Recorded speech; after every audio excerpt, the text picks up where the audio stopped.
पिछले वीडियो में हमने रेप्लिकेशन ऑफ डीएनए में डीएनए के heterocatalytic function, autocatalytic function, template, semi conservative mode of DNA replication, conservative mode of DNA replication, dispersive mode of DNA replication तथा experimental evidence for semi conservative DNA replication, semi discontinuous DNA replication, lagging strand, leading strand, Okazaki fragments, replication eye, unidirectional and bidirectional DNA replication को study किया था। आज हम study करेंगे enzyme of DNA metabolism.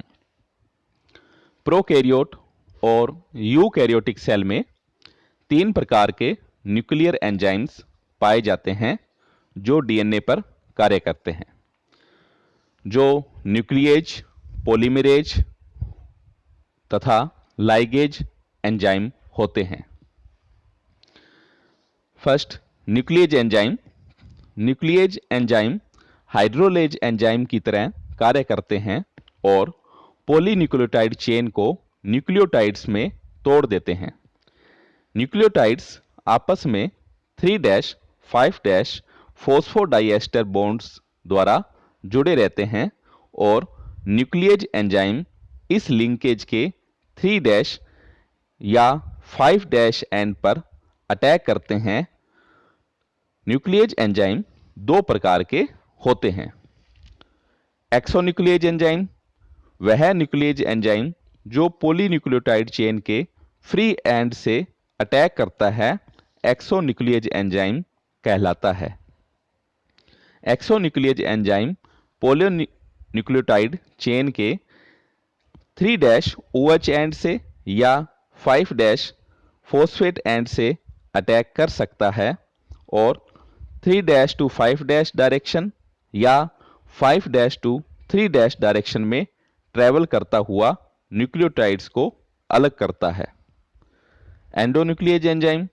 Endonuclease enzyme भी phosphodiester linkage की किसी एक साइड पर अटैक करता है, लेकिन ये एंजाइम केवल उन बॉन्ड्स पर अटैक करते हैं जो कि पॉलीन्यूक्लियोटाइड चेन के बीच में पाए जाते हैं।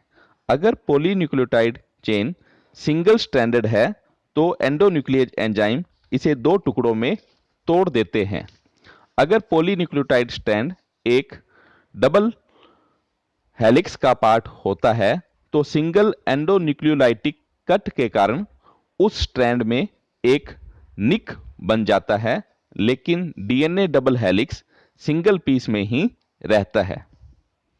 उसमें एक गैप बन जाता है जिसके 2 फ्री एंड्स होते हैं। इन फ्री एंड्स पर एक्सोन्यूक्लिएज एंजाइम कार्य कर सकते हैं। पॉलीमरेज और रेप्लिकेज एंजाइम। फर्स्ट है प्रोकैरियोटिक डीएनए पॉलीमरेज। 3 डिफरेंट प्रकार के डीएनए पॉलीमरेज ई कोलाई और प्रोकैरियोट्स में पाए जाते हैं। इनमें से डीएनए पॉलीमरेज फर्स्ट और सेकंड डीएनए रिपेयर के लिए बने होते हैं, जबकि DNA polymerase third actual DNA replication के लिए बना होता है। डीएनए पॉलीमरेज फर्स्ट यह एंजाइम कोरनबर्ग द्वारा आइसोलेट किया गया था। यह फर्स्ट एंजाइम था जिसे डीएनए रेप्लिकेशन में इन्वॉल्व्ड समझा गया। डीएनए पॉलीमरेज एंजाइम को अब डीएनए रिपेयर एंजाइम कंसीडर किया जाता है, जो ओकाजाकी फ्रैगमेंट से आरएनए प्राइमर को रिमूव कर देते हैं और जो गैप बनता है उसे 5- to 3- पॉलीमेरेजिंग कैपेसिटी द्वारा भर देते हैं। डीएनए पॉलीमरेज सेकंड यह एंजाइम अपनी एक्टिविटी में डीएनए पॉलीमरेज फर्स्ट से मिलता हुआ है, वह डीएनए रिपेयर एंजाइम है। डीएनए पॉलीमरेज थर्ड, यह एक्चुअल डीएनए रेप्लिकेशन एंजाइम होता है जो एक होलो एंजाइम है, वह 10 सब यूनिट्स का बना हुआ होता है। यूकैरियोटिक डीएनए पॉलीमरेज, यूकैरियोट्स में 5 प्रकार के डीएनए पॉलीमरेज पाए जाते हैं। डीएनए पॉलीमरेज अल्फा, यह हाई मोलिकुलर वेट का एंजाइम होता है जिसे साइटोप्लाज्मिक पॉलीमरेज या लार्ज पॉलीमरेज कहते हैं। यह न्यूक्लिएज और साइटोप्लाज्म दोनों में पाया जाता है। डीएनए पॉलीमरेज बीटा, यह एंजाइम न्यूक्लियर पॉलीमरेज या स्मॉल पॉलीमरेज कहलाता है। यह केवल वर्टिब्रेट्स में पाया जाता है। डीएनए पॉलीमरेज गामा, इस एंजाइम को माइटोकॉन्ड्रियल पॉलीमरेज भी कहते हैं। डीएनए पॉलीमरेज डेल्टा, यह एंजाइम मैमेलियन सेल्स में पाया जाता है और पीसीएनए डिपेंडेंट होता है। DNA polymerase epsilon, large DNA polymerase alpha eukaryotic cells का डोमिनेट एंजाइम होता है और केवल इसे ही बहुत लंबे समय तक डीएनए रेप्लिकेशन से संबंधित माना गया। अब एक और डीएनए पॉलीमरेज, जिसे डीएनए पॉलीमरेज डेल्टा कहते हैं, को भी डीएनए रेप्लिकेशन में इन्वॉल्व्ड माना जाता है। DNA ligase enzyme, DNA ligase enzyme nucleotides के फ्री 3' हाइड्रोक्सिल ग्रुप व फ्री 5' फॉस्फेट ग्रुप के बीच फॉस्फोडाइएस्टर बॉन्ड बना सकते हैं। Role of RNA primer in DNA replication, कोई भी डीएनए पॉलीमरेज बिना प्राइमर आरएनए स्ट्रैंड के डीएनए सिंथेसिस शुरू नहीं कर सकता है।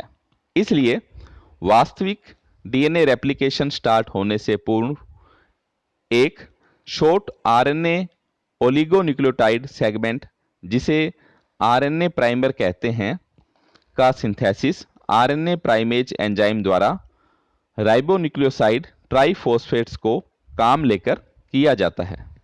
यह आरएनए प्राइमर डीएनए स्ट्रैंड के बेस सीक्वेंस की कॉपी करके सिंथेसिस किया जाता है। यह RNA primer typical RNA molecule से इस बात में भिन्न होता है कि यह आरएनए प्राइमर सिंथेसिस के बाद में भी डीएनए टेम्पलेट से हाइड्रोजन बॉन्ड्स द्वारा जुड़ा रहता है। यूकैरियोट्स में आरएनए प्राइमर 10 न्यूक्लियोटाइड्स का बना होता है जो लैगिंग स्ट्रैंड पर इंटरवैल्स पर बनते हैं।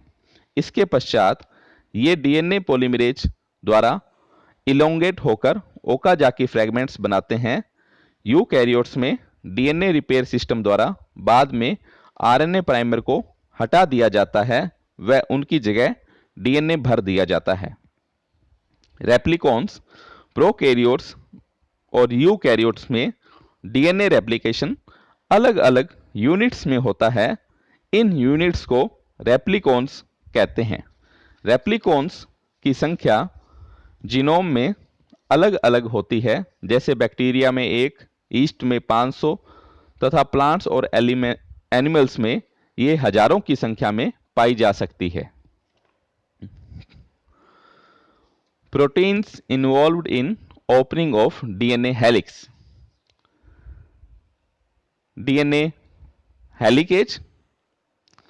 DNA helicase ATP dependent unwinding enzyme हैं जो डीएनए के दोनों स्ट्रैंड को अलग कर देते हैं और रेप्लिकेशन फॉर्क बनाते हैं। जब डीएनए हेलिकेज डीएनए के सिंगल स्ट्रैंड से बाउंड हो जाती है तो ये एटीपी का हाइड्रोलाइसिस करती है। एटीपी हाइड्रोलाइसिस के कारण इन प्रोटीन्स की शेप चेंज हो जाती है और ये अपना मैकेनिकल फंक्शन करती है। डीएनए हेलिकेज अपने सिंगल स्ट्रैंड के साथ मूव करती है। जब ये डबल स्ट्रैंड वाले रीजन में आती है तो भी ये अपने सिंगल स्ट्रैंड्स के साथ मूव करती जाती है और दोनों स्ट्रैंड्स को अलग अलग कर देती है। एक रेप्लिकेशन फोर्क पर दो डीएनए हेलिकेज काम करती है, एक लीडिंग स्ट्रैंड के साथ रन करती है वह दूसरी लैगिंग स्ट्रैंड के साथ रन करती है। Second, single strand binding proteins. Replication fork के पीछे दोनों स्ट्रैंड्स को आपस में जुड़ने से रोकने का कार्य सिंगल स्ट्रैंड बाइंडिंग प्रोटीन्स द्वारा किया जाता है। Single strand binding proteins single strand से जुड़ जाती है वह दोनों स्ट्रैंड्स आपस में रीवाइंड नहीं हो पाते हैं। टोपोआइसोमेरेज। डीएनए हेलिकेज के एक्शन के कारण डीएनए डबल हेलिक्स में रेप्लिकेशन फोर्क में आगे की तरफ एक पॉजिटिव सुपर कोइलिंग हो जाती है। Topoisomerase enzyme DNA double helix की इस सुपर कोइलिंग को रिलैक्स करते हैं। यह topoisomerase super coiled DNA double helix में अटैच हो जाती है और एक डीएनए स्ट्रैंड में कट लगाती है। ये स्ट्रैंड अब दूसरे अनब्रोकन स्ट्रैंड के चारों ओर रोटेट होता है और वापस जुड़ जाता है। इस प्रकार सुपर कोइलिंग रिलैक्स हो जाती है। डीएनए टोपोआइसोमेरेज रिवर्सिबल न्यूक्लिएज का कार्य करती है। रेप्लिसोम।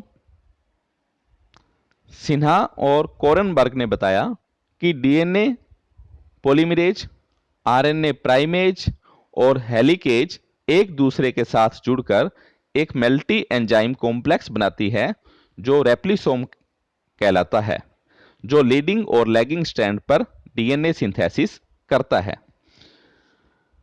प्राइमोसोम। रेप्लिकेशन फोर्क पर प्रोटीन एक दूसरे के साथ मिलकर कार्य करती है। लैगिंग स्ट्रैंड पर आरएनए प्राइमेज डीएनए हेलिकेज के साथ जुड़कर प्राइमोसोम बनाती है, जो फोर्क के साथ मूव करता है वह आरएनए प्राइमर बनाता है।